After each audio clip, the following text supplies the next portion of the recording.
ಪಿಂಚಣಿ ಹಣಕ್ಕಾಗಿ ಅಣ್ಣ ತಮ್ಮಂದಿರ ಮಧ್ಯೆ ಶುರುವಾದ ಜಗಳ ಅಣ್ಣನ ಕೊಲೆಯಲ್ಲಿ ಅಂತ್ಯವಾಗಿದೆ. ಚಿಕ್ಕಬಳ್ಳಾಪುರ ಜಿಲ್ಲೆ ಗೌರಿಬಿದನೂರಿನ ಮೇಳ್ಯ ಗ್ರಾಮದಲ್ಲಿ ನಡೆದಿದೆ. 45 ವರ್ಷದ ಅಣ್ಣ ನರಸಿಂಹಮೂರ್ತಿಯನ್ನ 39 ವರ್ಷದ ರಾಮಾಂಜಿ ಗಂಗಾಧರಪ್ಪ ಕೊಲೆ ಮಾಡಿದ್ದಾರೆ. ತಂದೆ ಹನುಮಂತರಾಯಪ್ಪ ಬೆಸ್ಕಾಂ ಉದ್ಯೋಗಿಯಾಗಿದ್ರು. ಇವರ ಮರಣದ ನಂತರ ಪತ್ನಿಗೆ ಪಿಂಚಣಿ ಬರ್ತಾ ಇತ್ತು. ತಾಯಿ ಬಳಿ ಪಿಂಚಣಿ ಹಣ ಹಂಚಿಕೊಳ್ಳುವ ವಿಚಾರಕ್ಕೆ ಪದೇ ಪದೇ ಜಗಳ ಆಗ್ತಿತ್ತು. ಇನ್ನು ಮೂವರಿಗೂ ಮದುವೆಯಾಗಿದ್ದು ಒಂದೇ ಮನೆಯಲ್ಲಿ ವಾಸವಾಗಿದ್ರು. ಕೂಲಿ ಕೆಲಸ ಮಾಡಿಕೊಂಡು ಜೀವನವನ್ನ ಸಾಗಿಸ್ತಾ ಇದ್ರು. ಕುಡಿತಕ್ಕೆ ದಾಸರಾಗಿದ್ದ ಇವರ ವರ್ತನೆಗೆ ಬೇಸತ್ತು ಹೆಂಡತಿ ಮಕ್ಕಳು ಮನೆಯನ್ನ ಬಿಟ್ಟು ಹೋಗಿದ್ರು. ಹೀಗಾಗಿ ತಾಯಿ ಜೊತೆಯಲ್ಲೇ ಈ ಮೂವರು ಕೂಡ ವಾಸವಾಗಿದ್ರು.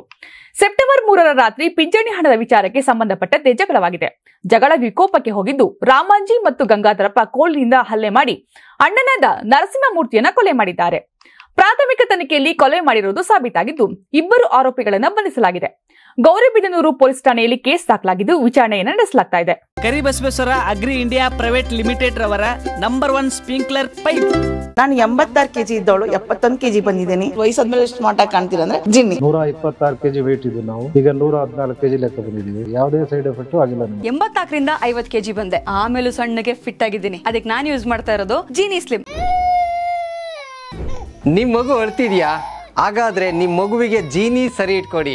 ಯಾಕಂದ್ರೆ ಜೀನಿ ಸರಿ ಇಟ್ಟು ನಿಮ್ಮ ಮಗುವಿಗೆ 100% ಸರಿಯಾದ ಆಹಾರ. ನಿಮ್ಮ ಮಗು ನೆಮ್ಮದಿಯಾಗಿ ನಿದ್ದೆ ಮಾಡಬೇಕಾ, ದಷ್ಟಪುಷ್ಟವಾಗಿ ಬೆಳಿಬೇಕಾ? ಹಾಗಾದ್ರೆ ಜೀನಿ ಸರಿ ಇಟ್ಟು ಕೊಡಿ. ಎಲ್ಲಾ ಮೆಡಿಕಲ್ ಶಾಪ್ಗಳು, ದಿನಸಿ ಅಂಗಡಿಗಳು, ಸೂಪರ್ ಮಾರ್ಕೆಟ್ಗಳಲ್ಲಿ ಲಭ್ಯ.